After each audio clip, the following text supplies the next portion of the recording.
So whether AI is going to contribute much more in that aspect, and then to rule out those particular false negatives, and then to give a positive results out of it, and then to put it towards the automation and orchestration part to do that mitigation aspect as well.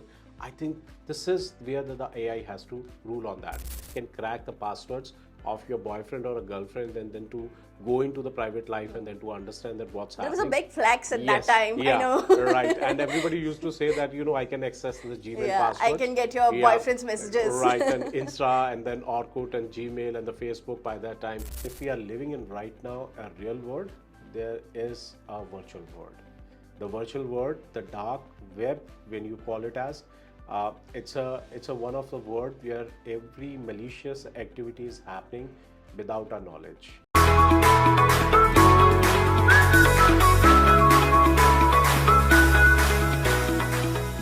Hey everyone, I'm Priya Sachdeva, your host at Training Diary Show. Your journey to connect with ideas, stories, experiences, and people and get a deeper understanding of the world around you starts now. Today, I'm with Mr. Gaurav Ranade, who is the CTO of Netpoleon India. With that said, he shares vast experience in IT and has the capability of breaking down the complex topic in the most simplest way. More about him we'll know from the man himself. Hi, Gaurav sir. Thank you. Welcome to the Training Diary Show. Thank you, Priya, to having me for this show. It's an honor and privilege for me. I'll be direct. How are you? And how's your professional life going on? What's new? Thank you so much. That I'm fine, doing very well. It was in a transition phase. Joined Napoleon as a capacity of a chief technical officer. In past experience of a 27 years in industry, that done many of a mega scale projects, complex one, and looked into the various different geographies, India, SAARC, Middle East, APEC, Europe, as well as in Americas. So it's an interesting one, going good, and that so far that, as you rightly said, that cybersecurity is the most talked topic in industry as of now, and every single way that the every individual in direct or indirect way is totally impacted in a different all way together.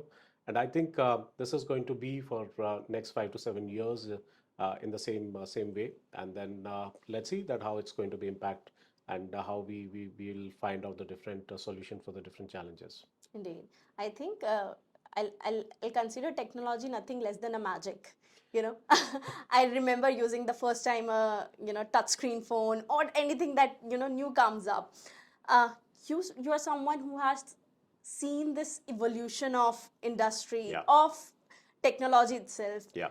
Give us a little insight on that fact that how technology has evolved as per your experience, what you have observed, and what you see in the upcoming future trends. So Priya, we are from the generation who has seen that the very first time the Windows 95, from the very black DOS machines, right? And that even I still remember one of an incident when we started learning about computers, that Windows 95 was like as a one of the very cherishable, very precious one machine which nobody was allowed to touch, and then you'd never know that how it's going to be shut down, or how you have to switch on that system.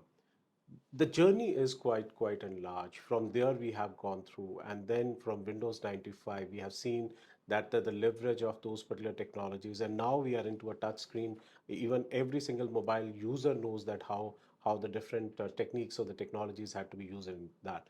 But so this transition for the last 27 or 28 years, which I personally believed into, and then technology I have seen so far, it's been transformed from haywire to this way.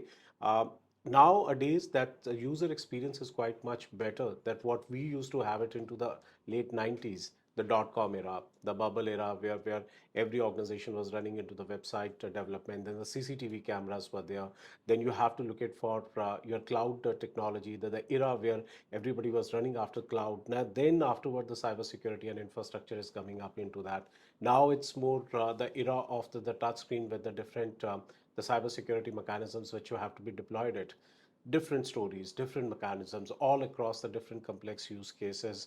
The technology has to come from their its own evolution, and where different geographies, different complex scenarios, and different solutions as well as the different problems altogether. Technology has its own journey. Technology, it's not on its end of that completion of the result for that. It's, I think it's an still evolution and it's still evolving. Cybersecurity is also an evolving journey as of now. I would say that it just only initiated that the journey, or that it will go up to which destination and where it will stop, we don't know about it. As of now, the industry is facing multiple challenges.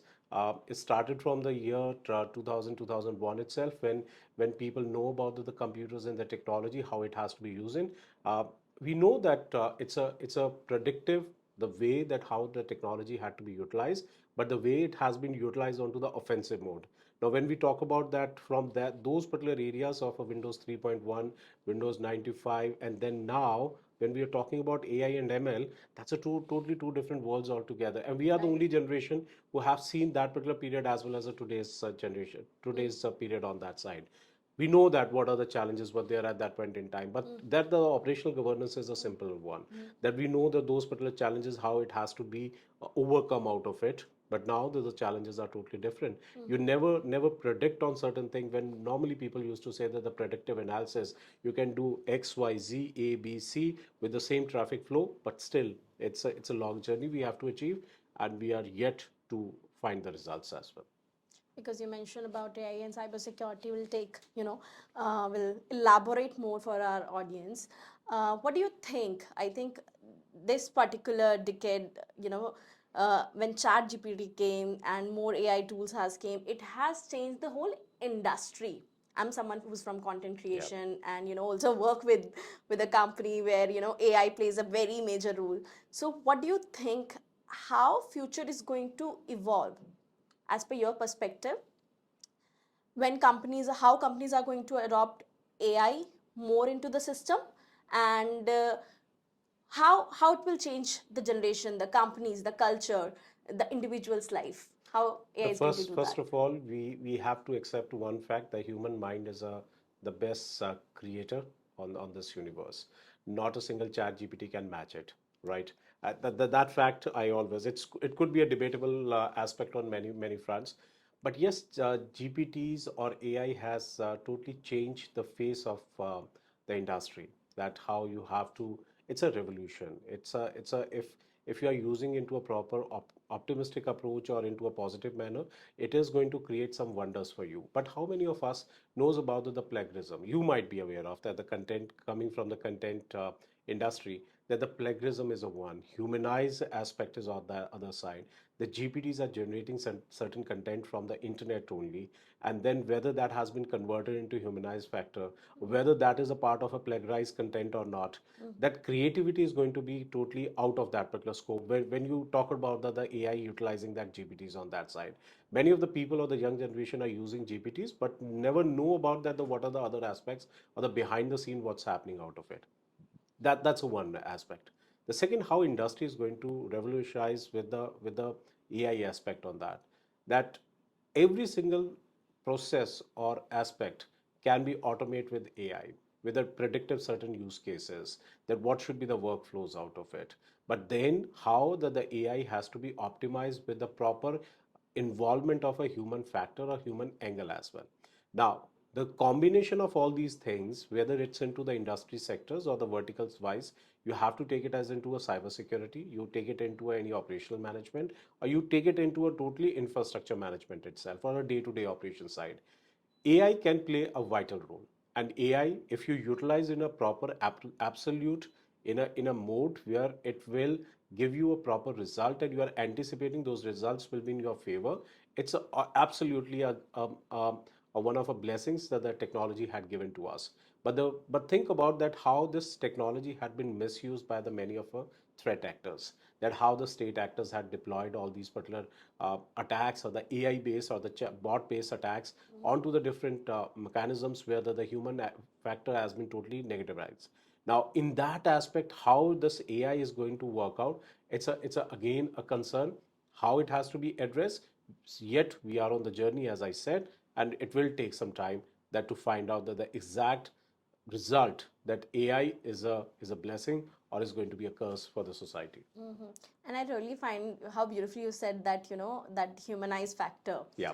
Right? So there's always a debate on the topic that will AI replace humans in future, Yeah. which I personally believe that AI with human will replace AI without humans without AI. Yeah. So it's like, someone as an individual, as a company, if I'm adopting the AI into the system, it cannot be replaceable. Yeah.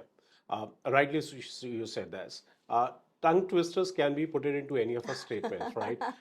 But yes, the AI, the utilization of an AI in certain use cases are going to be very, very innovative.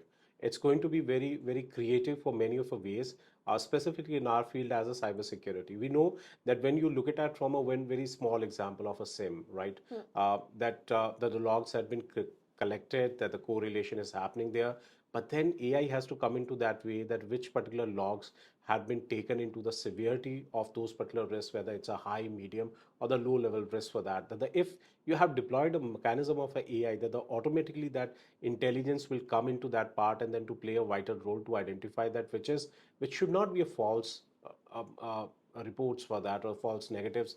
The majority, because that the near about to 70% of those particular logs had been reported as a false, right? And then the majority of our team members are just fighting out of them, and then just to collectively to correct on those parts, and then to find that the exact malware within those particular packets, it's a very difficult part for us. So whether AI is going to contribute much more in that aspect, and then to rule out those particular false negatives, and then to give a positive results out of it, and then to put it towards the automation and orchestration part to do that mitigation aspect as well. I think this is where the AI has to rule on that. Now there is another example of a network traffic analysis for that. There are many of the tools which are there for the detection. Till the time you are not detecting anything, you can't mitigate it. So if there is any malware which is in your traffic or in the pipeline, that the traffic has not been identified by the artificial intelligence or by that application itself, it means that it's not going to mitigate that, because once I'm not aware of any of issues in my body, till the time I'm not able to detect it, I won't be able to treat that particular disease for that. So in that aspect, there's a similar way that the AI has to be deployed into those applications to provide the best of the solutions, which would be in a betterment. Once it does, then I think that it's going to be wonders for it. But majority of that, it's happening that the people claim that we have a AI ML integration in that part. Detection, it's not happening, but the threat actors are taking a leverage of AI and making the AI based attacks on it. So that's what we are fighting. I remember being in college when there used to be ethical hacking or ML workshop used to happen. I realized that hacking, being a hacker is a real time career. The people do it with different intentions. Yes. Some with a a cracky mindset, some with the for the money, and everyone has a different intention. But at the same time, it is a real career. It's a real job for some people. But I want to know, what do you think? First, we'll talk from an organization perspective, that what challenges companies can face, are facing, and how should they overcome? First, what are they facing already, and how should they overcome? Second part. Okay, so let's first get back to your college days when some people were trying to take it as a hacking. It's an obsession, right? Just to be onto a prime stage and then to influence someone that I know something which no one other would have been. True. Right? That's one. The second, just to be famous and then to say that I can crack the passwords of your boyfriend or a girlfriend, and then to go into the private life and then to understand that what's There was a happening. big flex at that Yes, time, I yeah, know. right. And everybody used to say that, I can access the Gmail Yeah, I passwords. can get your Yeah, boyfriend's messages. right. And Insta and then Orkut and Gmail and the Facebook by that time. So I think this is more like us, that it's a very, very, very candy toys for majority of the people, and then to lure onto that aspect, and then to say that I'm an ethical hacker. But believe me that in ethical hacking concepts, that none of them would have been ever told that how to crack the Gmail passwords. And it's a still that particular practice which no one can do it without, even if Gmail doesn't allow, that Google or any of those particular email service providers, nobody could do so in that way. Till the time you don't have the physical accessibility of that laptop or machine or any of our mobile phones. That's the one part. Organizations are facing challenges in many ways. It's not coming back onto your first question, first part of the question. Organizations are lacking into many ways.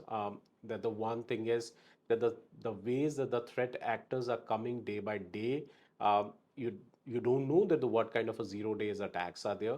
They are into the technology evolution, where the evaluation has to be done on every single product. There are so many companies, so many products are coming over and then claiming onto the one or the other way around that they do have a USPs. But what I still remember that many of the organizations, even in the clientele, that they are evaluating for a one single solution of the 10 different OEMs or the for 10 different products, and then to evaluate it that whether they do match with their specifications or their function requirements or not. I think this is going to be a quite hectic for them because they have to shortlist three or four at least, and then to look at that what are the parameters they are looking at it, and then on the paper itself, firstly it has to be bifurcated and then to take it forward for the POCs or the evaluation procedures. So otherwise, it's going to take some years to evaluate or to do the POCs for the number of OEMs. Right. Right now, how to address that? I think industry has to look into that and then to find out the way that how that the different solutions are claiming. It's more like the claim versus execution and claim versus the reality on that part. The third thing is a skill gap.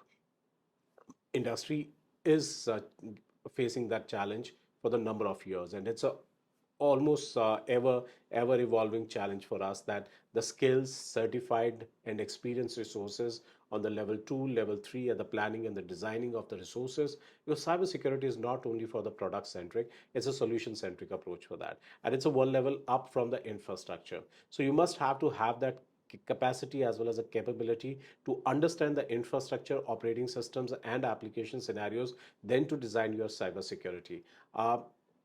Pardon my language on many of the fronts for many of the professionals who normally used to say that we are cybersecurity professionals, but we don't have an understanding of infrastructure or application. I believe that they have to go through with the certain aspects for that. What's my personal experience? What we are doing it while designing any architecture or any enterprise level of an architecture for any data center, whether the loopholes are not just onto the advanced applications or advanced mechanisms or the applications what have been installed on that. It's a basic configuration problems, basic integration problems. That the two different applications or uh, softwares are not interacting with them each other, right? So if you can overcome such problems at a one single step, I think the majority of the problems will solve on the spot itself. Now that's another way around for that. The fourth one is about that day by day, as the organizations are not complying with the best practices. That is why the government and the different regulatory authorities are coming with the certain compliances. The compliance is nothing like that. They have not come out of the world.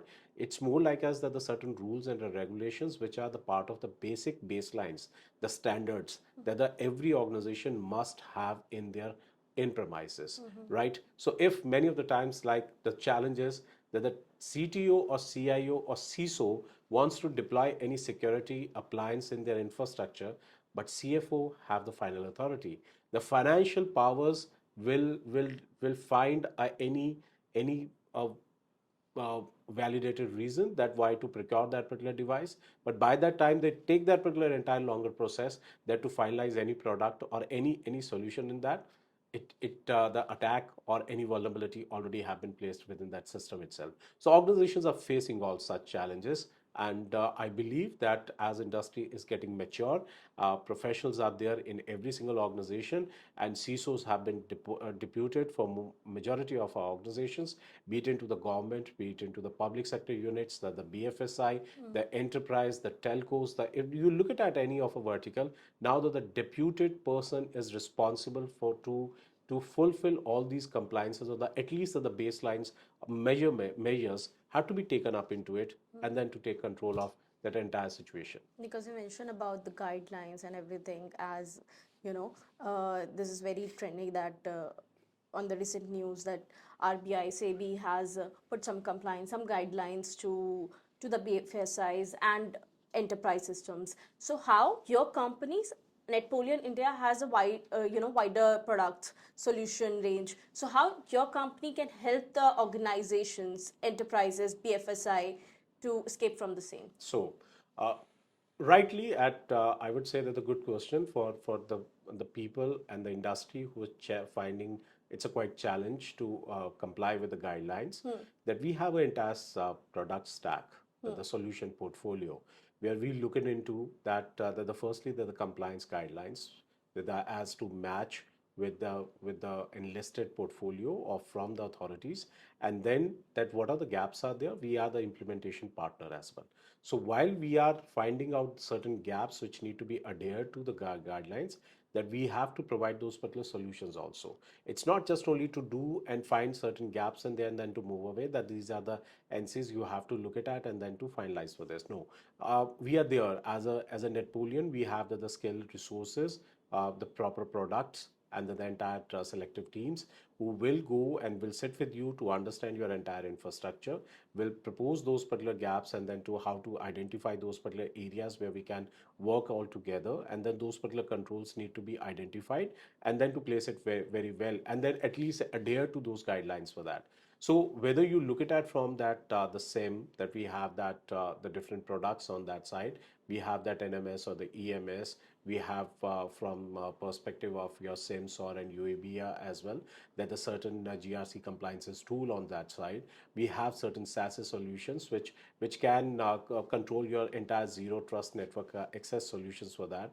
If you need any of a SD-WAN solutions, we also have that portfolio on this. So it's a complete stack for us. And then where what we are offering that into the fulfilling of those the compliances and the regulatory authorities need your baseline infrastructure to be uh, deputed and then to work all together. That's already we do have it in our Napoleon's team.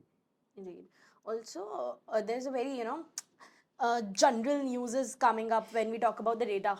Yeah. Right? Every time, everywhere, as an individual, I'm going to hotel, I'm going to a restaurant, I'm going to any other place. I am giving my phone number, my Yeah, mail ID, that's maybe true. sometimes my, face.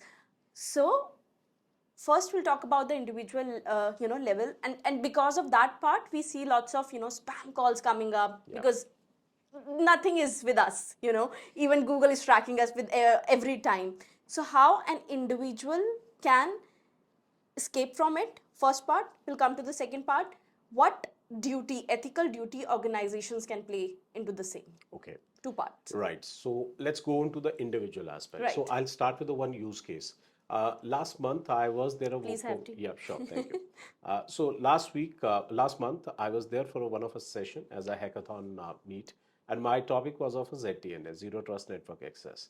While entering into that business, into that building, what I found that the gatekeeper had asked me that he had that particular paper, Right. and he has that my name, my mobile number, my email ID. And then he said that, okay, just check that which one is your name. I said, I don't have that in that list because there were 100 plus the members' name were there. So then he said that, okay, give me your name, mobile number, and email ID. I said, okay, I just put in over there. It's just being as a cybersecurity professional, I'm just sharing my story and then how it has to be elaborated to take it into the next level for that. When I entered into that building, that at the reception, the another person had the same list and then asked me for the same name, mobile number, and email ID. And then when I went up to the floor, and then the floor had a different office, and the floor's office reception had the similar kind of a list and asked me that to put a name, mobile number, and email ID. And then I had to deliver a lecture on a zero trust network access. So my first introductory line was that how can I trust? How can I trust? And then to ask for that data privacy, my consent. When the person who's there at the gate have my number, my phone number, my email address, and my name, and my mobile number is attached with my Aadhaar card. My Aadhaar card is attached with my PAN card. My PAN card is attached with my Bank. income tax filing with my bank account. And it's Correct. not a one bank account, that how many bank accounts that the savings or the current or the joint accounts or the PFs or the mutual funds or everything we do have it. So everyone can access it, even in a dark web or a deep web, that anyone can access that and then can leverage that part. So what we are talking, it's it's it's not on the ground. What we are making it as the laws, it's not actually implementing on the ground. I think as an individual, everybody has to rise up. Everybody has to look into that why you need that particular information, which cannot be misused later at the time. The first part of your question is very important for every individual, True. and have to understand this reality that tomorrow the same information will be misused for you in whatsoever manner, whether you are alert only at the time when the data has been collected, or when the data is going to be misused. That also going to be important for all of us. Digital arrest is another example, that the day by day what people are experiencing, and then almost like as a multiple crores or multi-billionaire billions had been snatched from all the locals, and even the very highly dignified cybersecurity professionals. I'll not take the name of a few of the professionals whom I know personally. They have been taken into that scam, and then multi crores had been taken from them. And it's a digital scam, digital arrest. Nothing is like as a digital arrest, but how come they know my Aadhaar card? They know my mobile number, they have my email address, they know what is my Aadhaar card's last four digits, and they know that where I'm living, and they know even that where I'm just staying right now, and what is my position as of now. So there are multiple stories which is available on a social media. You can through with that. Last year on the Diwali Eve, that I got the same call, but the similar kind of a call, like as that one of a courier have been dispatched to Taiwan, have that MDM of a This is a 4 new grams. scam. This is a new This is scam. this is not the new scam. It's almost a year ago, and people are still trapped into it. And Yeah. believe me, that +88 day before yesterday as well as yesterday, I received the both call numbers. And the first IVR call is always used to say your FedEx courier dispatched to Taiwan has been recovered, and your one of our authority is going to give you a call. Press one that if you have to take a next one. So people as an individual who have to understand that these are the social media stories, people are talking about it, and nobody have to take very seriously on that part. There is nothing like as a digital arrest, and people should not worry about it. And once they get something like that, immediately they should report it to the authorities, like as a police or any civil authorities, that wherever they find something which is very fictitious, Indeed. right? And And about the organization second structure, part, yeah. how organization can be more conscious about it and how ethically they can help, you know, individuals or themselves. So, for the organizations, that the government of India is planning to have a DPDP Act. That's a Right. data privacy, right? Uh, so, what I believe that as an organization, that they have to comply with every single rules and the regulations, and they are very serious about it. And then the penalty is quite hefty. They're about to minimum five crores to 250 crore for a penalty for any individual or any organization, or any OEM or a solution provider is involved into it, will be a part of that particular penalty itself. There are many concerns out of it, that the small make in India vendors, how they are going to compensate that the 250 CR, if anything will be penalized on that part. But I think that as an organization, you should be quite proactive. It should not be only the buzzword as a proactive only by saying something. It has to be on the way that how you are proactive towards the approach, not only on the paper but also on your workflows as well. I believe that the industry has to do a lot. Industry has to walk a long journey on that part. It's still a ever evolving process. I don't know that how. True. That's what I said, that for next 5 to 7 years are very crucial for cybersecurity industry, and whichever the different ways altogether this industry is going to survive itself onto the database. I don't know that how it's going to be held for many other vendors as well. Indeed. Also, in between of the conversation, you mentioned a word called dark web. Yeah. So, explain our audience a bit on that. What is dark web?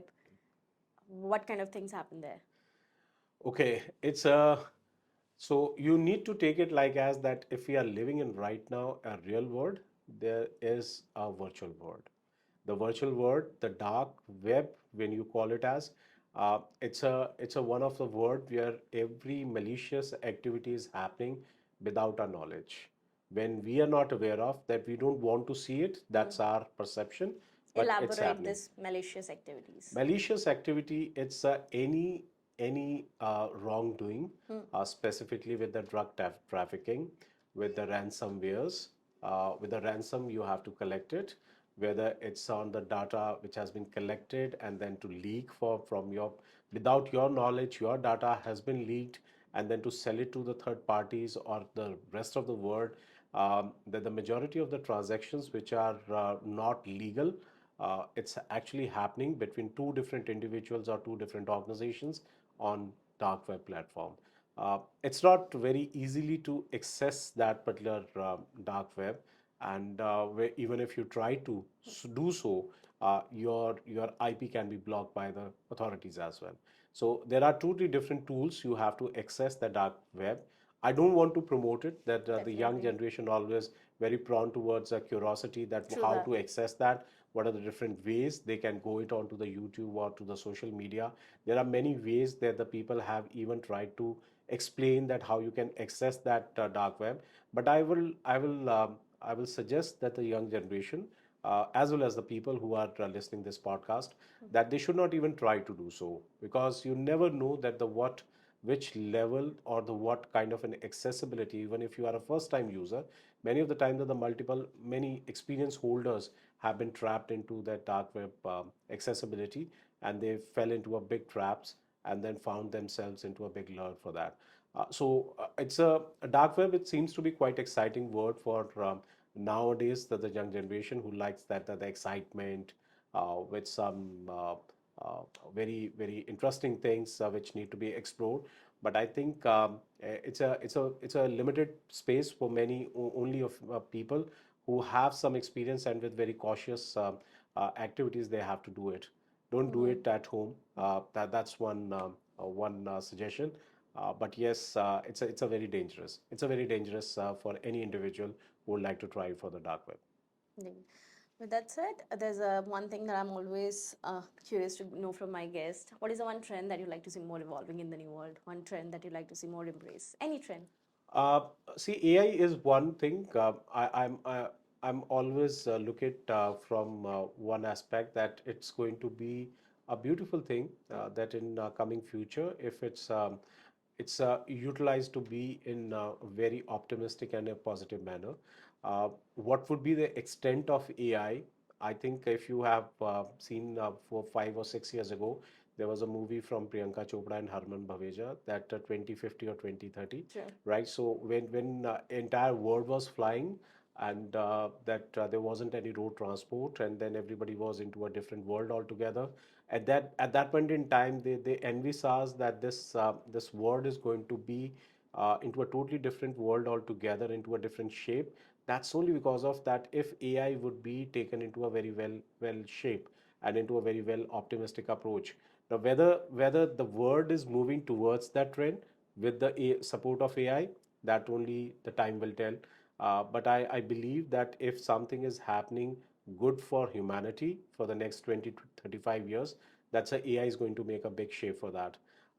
But definitely this trend is going to have its own impact with many other ways all around. But we should be ready for the upcoming challenges as well. We are like as a nuclear or atomic prone world altogether, this universe. Whether we are going to stay on this universe or on this planet itself, or we have to go to a Mars with the support of Elon Musk with the starships. But yes, I believe that AI is going to definitely make some mark, and in 20, 30 years, I'm looking that AI will be a big thing. And people who are working right now in AI and fielding themselves towards AI and their innovation, I think they are going to make a big in coming years. And who knows, there would be a new word coming up. Like, I don't know if AI did exist, this term exists like a few years back, so you never know. But I think it's interestingly you have said that. So thank you. Any last note you want to left us with? I think technology is a good sense for the humanity. I think we all have to work together in tandem. It's a humanitarian aspect where we have to share our ideas all together, and that to make this world more safer, more secure, and pollution free. Much needed. We are in Delhi. Thank you. Thank you. Thank you so much.